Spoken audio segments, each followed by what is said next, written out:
তুহিন আফরোজকে আসলে আন্তর্জাতিক অপরাধ ট্রাইব্যুনালের সাবেক প্রসিকিউটর অ্যাডভোকেট তুহিন আফরোজকে এজলাসে তোলার পর ফুপিয়ে ফুপিয়ে কাঁদছিলেন। তখন তাকে সান্ত্বনা দেন সাবেক তথ্যমন্ত্রী হাসানুল হক ইনু।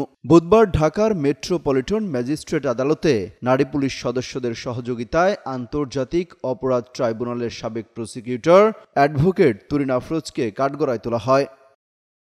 আদালতে তোলার সময় তাকে হাস্যোজ্জ্বল দেখা যায়, তবে কাঠগড়ায় ওঠানোর পর তিনি পেছনে দাঁড়িয়ে ফুপিয়ে কাঁদছিলেন।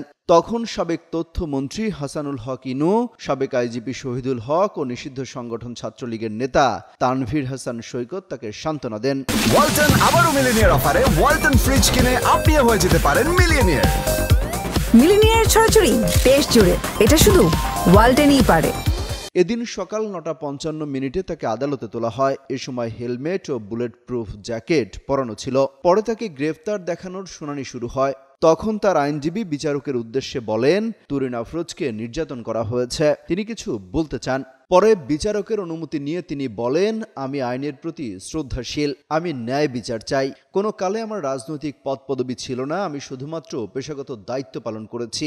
আমি শারীরিকভাবে অসুস্থ, আমি হাঁটতে পারি না।